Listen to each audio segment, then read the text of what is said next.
Hi, everyone, and welcome to the Waste World podcast. My name is Stephanie Valentic, and I'm the editor-in-chief here at Waste360.com.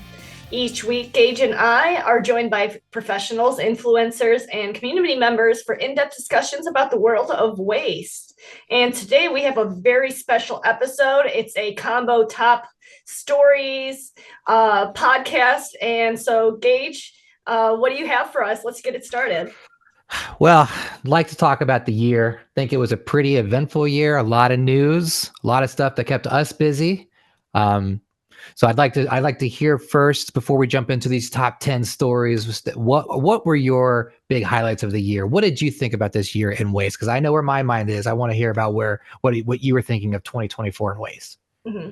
Oh man. Well, we need to first start off. We got to mention M&A activity. That was absolutely incredible. You had some big names. You had WM Stericycle, and you just had a whole list. So I can sit here and name some other ones that you're just sitting there and you're like, wow, when's it gonna stop? Where's it going? And you're just really seeing a shift in the industry that it's going to be very interesting going into the next year with that M&A activity, I think. Yes, that is where my mind was at. Like the highlight for 2024 for me was M&A activity, M&A, NA. Like it was just across the board. It felt like every other week someone was acquiring somebody.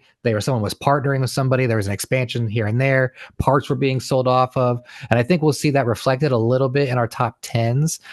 So I know it was important to our readers for sure. But that was kind of the story for me. Everywhere we went, it was like, all right, who's consolidating, who's joining who, where are the people going to be, and what's 25 going to look like when we go to different events? Who are we going to see? Like, oh, I guess you all work together now. So now it's a one-stop shop for me. I get to talk about all this stuff in one place now. So I think that was the big takeaway for me for 25 or 24. Sorry.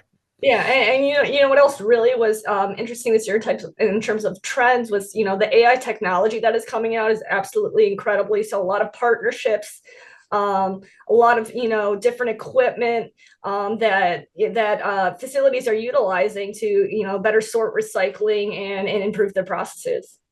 Yeah, I think you and I both saw a lot of AI talk at a lot of conferences we went to. Seemed like that was the headline was like, all right, here's AI. It's here. It's rolling. This is how it's going to impact, route optimization, curbside collection at your municipalities. How it's going to affect MRFs. I think across the board, it's impacting every individual bit. And then I guess if we're talking. And what's the future? I think in 25 too, we're going to see a big story this year was getting people ready for EPR. And EPR was dominating with those couple of states that are going into effect in 25 and just getting people ready. Are producers ready? Are they happy about EPR? How is that going to impact us down the line? The trickle effect of EPR. And that's going to be interesting to see, I think. Yeah, and I think overarching in this that we've seen here is the education behind it, educating consumers about what is going on in the industry, why it's important. How is it going to impact the way that they recycle currently? So I think just in terms of the industry trends within the industry, I think and hearing more about the education going on behind figuring out how so a lot of consumers, they don't know what EPR is, for example, going back to there, but yet they're concerned about the packaging that's coming out. They're confused about how to recycle, what bin to throw it in. So I think that's definitely EPR is definitely something worth noting as one of the biggest topics this year, a biggest trend, and something that's connected to what's that looking like in the future for the state of recycling.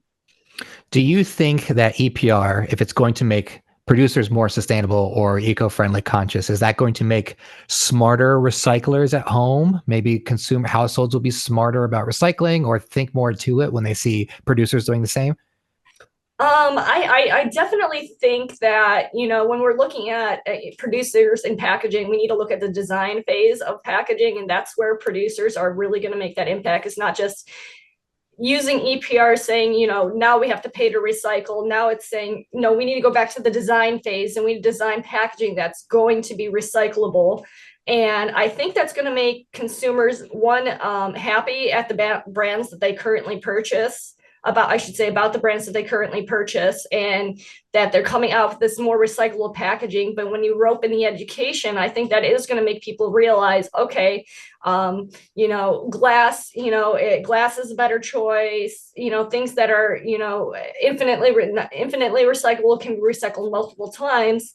People are going to be seeing that coming out, and they're going to be recognizing and more capable of choosing things in packaging that are able to be either reused or recycled. I agree. Perfect. Well, I think that kind of covers it for our end of the year thoughts on 24, looking ahead at 25. I think we should jump into our top 10 list right now. If you don't mind, I think I will start us off with the number 10 story. Are you ready, Steph? Yes, I am ready. Now, well, before I start, we have both looked at this list. Were you surprised by any of these stories or not surprised? I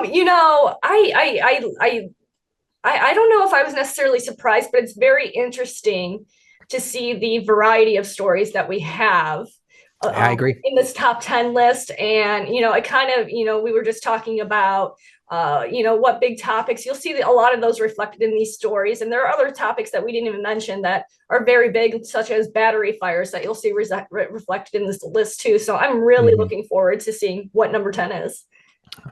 Well, number 10, let's start it off, is titled Legal Cannabis Needs Greener Packaging to Nip Waste in the Bud.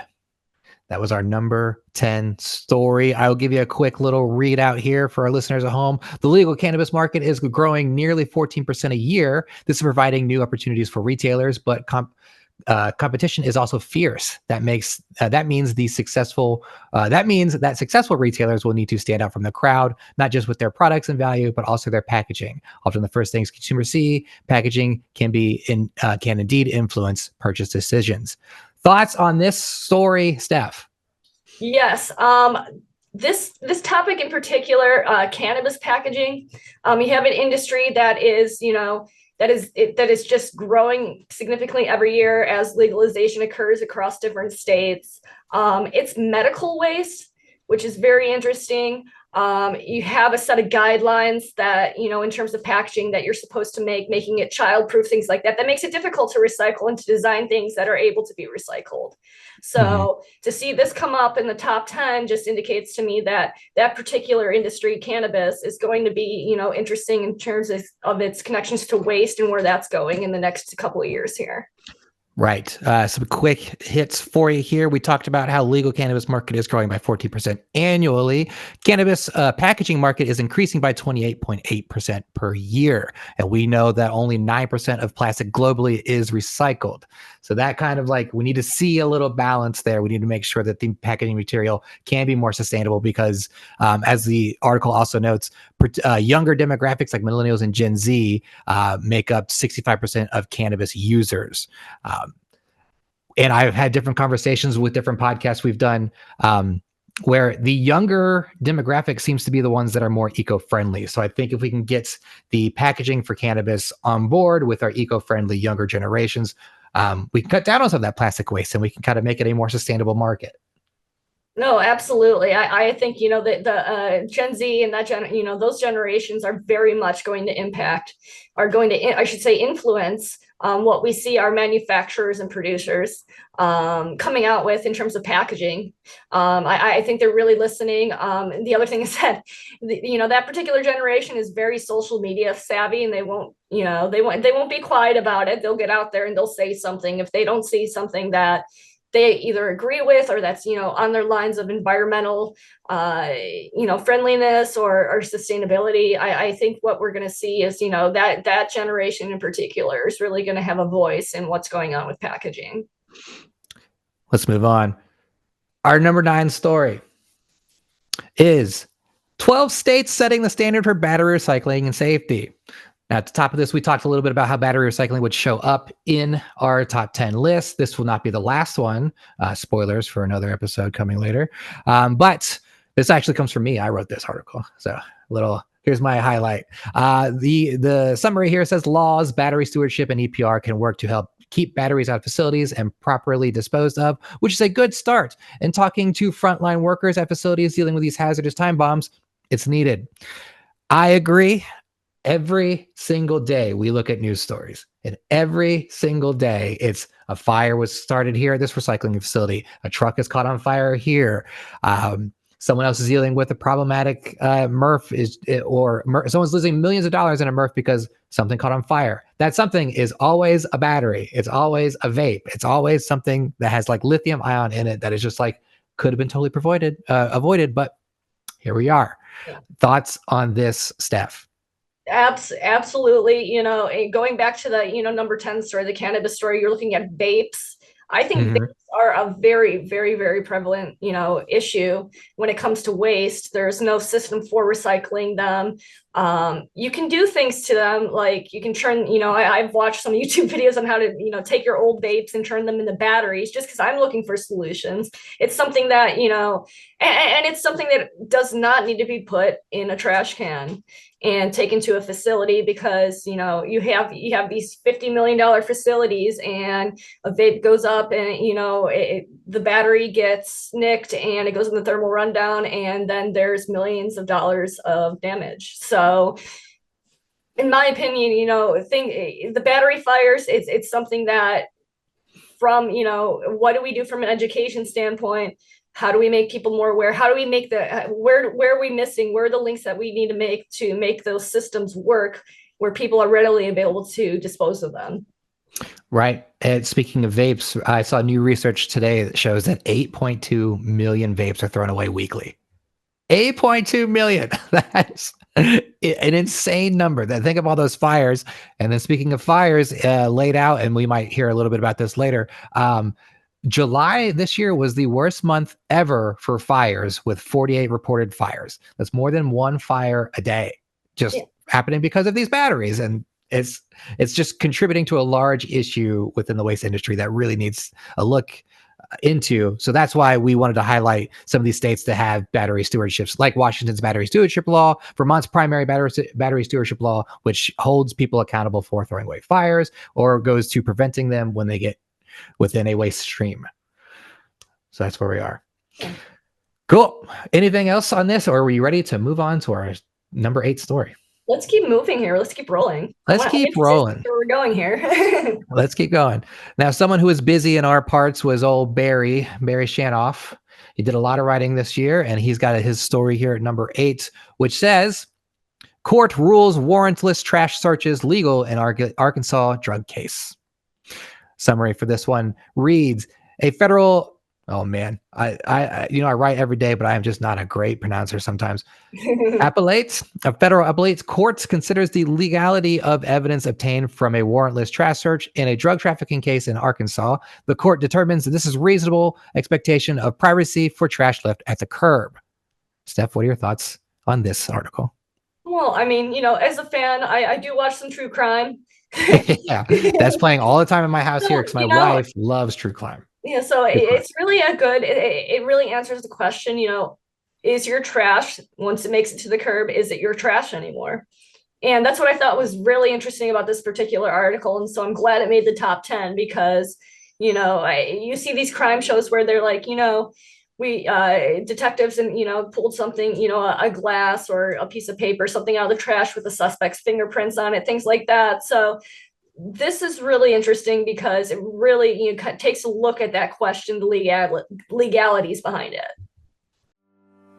Hey listeners, Waste Expo is back and bigger than ever, happening May 5th through May 8th in Las Vegas. Join the ultimate event for waste and recycling professionals to connect with industry leaders, explore the latest innovations, and take your business to the next level. And here's some holiday cheer. Kick off the new year by investing in your success with 25% off your registration. Register today at wasteexpo.com. That's WASTEEXPO.com, and save 25% with code HLDY252. That code again is HLDY252. Don't wait, this offer ends January 10th. So register today, and I'll see you at Waste Expo 2025. Moving right along here, because I know we have a lot of these we want to get to. This one is an interesting one. Our number 7 story of the year. Food Recovery Network rescues 4,000 pounds of Super Bowl food. Which, That is a lot of food. The summary for this is the Food Recovery Network, a college student powered nonprofit, managed to salvage 4,000 pounds from this year's Super Bowl, turning this lavish food fest into an opportunity to stand behind the mantra, waste not, want not. Steph, what are your thoughts? Holidays, we did a little bit of, we're coming at the end of the year here talking about holiday food waste. And I love the idea of finding homes, finding a home, finding people in need that extra food. And the fact that people come together to be able to do that and at that amount is just absolutely incredible. At the same time, it also, raises the question, how much food is too much? What are we doing in our own lives to kind of reduce the amount of food that we make so that we don't have obsessive amounts of leftovers that end up in the trash or in compost or things like that? Yeah. And I'd like to see the amount of food prepared for the Super Bowl versus how much was wasted. I don't know if that's listed in here. I don't see it in my notes, but No. 4,000 pounds is a lot.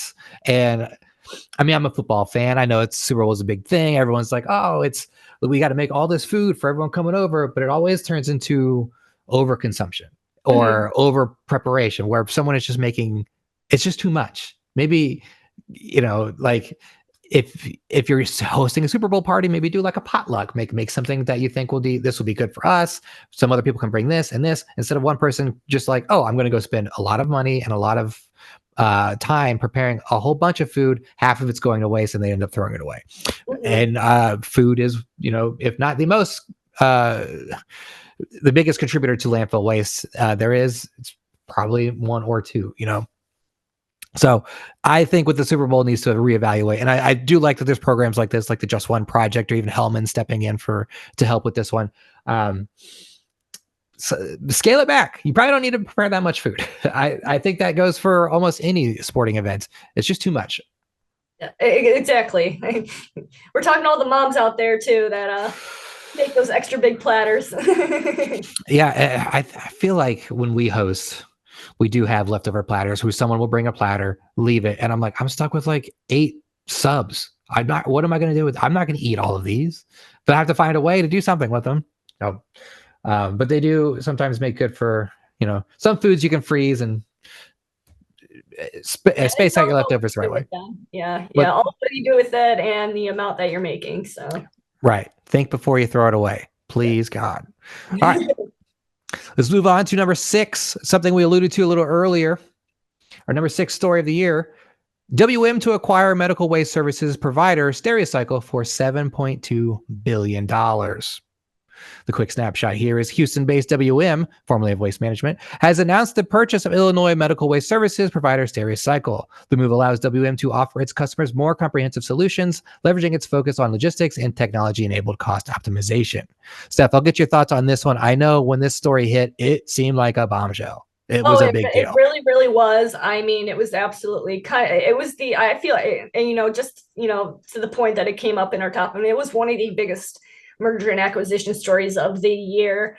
And especially at that amount was that 7.2 billion. Mm-hmm. Yeah, exactly. I mean, just to see, the companies combining, where's it going? You have those synergies within the company. And then you have some that, might not expect. Waste Management, more traditional provider. Stericycle did medical waste. So where's that going to go in the future? I just, like we, alluded to before, it's just really a signal of where M&A activity is going into the next year here. Yeah, and this really positions WM to be as the industry leader for all intents and purposes to really expand its footprint into more waste offerings. So it just drives home what they can do for its customers. And a quick quote from Jim Fish, he said, the acquisition of Stericycle is a significant step in advancing this commitment because it broadens the scope of our service offerings, bringing together the leader in solid waste and a premier company in regulated medical waste services. That is from Jim Fish, WM CEO and president. I think that is kind of the angle they were going for. It's just adding more value to their own business, which is already valued as maybe the biggest in waste. Insane when this hit our desk that morning. I think really the waste world stopped to be like, what the heck is happening? So, but that, every once in a while you'll hear like, little whispers or rumors about something, but that really mhm. like, really, everybody was talking about it when that came out. So. Everyone was talking about it. But speaking of whispers and rumors, I think we have a story coming up in our next episode that started as whispers and rumors and came to fruition a little bit. But Steph, that is our 10 through 6 of our top stories. How do you feel about your 10 through 6? Was this something that you expected? You know, we call it Waste 360, and 360, it really, is the best name for this website, because waste, there's so many different categories, so many different topics, so many little niche things within the industry. And I think the first, 5 year of our top 10 is really just indicative of that. And really, is it something I expected? I think it actually was, because like I said, there's so much going on in the industry, but there's so many different things you can hit on and so much to read. That's all I can say. Yes. It's so much to read and so much to type. Our little fingers are tired. Yes. But those are our stories 10 through 6 there. Like you said, Waste 360, the 360 degrees of the waste industry. There is a lot to talk about. It's not just trash, people. There is a lot going on here. But that is part 1 of our podcast. Part 2 will be coming to you next week, Monday, 7 a.m., as each episode does, where we cover 5 through 1. Steph, tell the people at home where they can find us and where they can listen to the next episode. All right. Well, thanks everybody for joining us today. For more content just like this and information on the waste and recycling industry, please tune in to waste360.com, and be sure to follow our podcast on Spotify and other podcasting services. Remember, it's our world. Let's not waste it.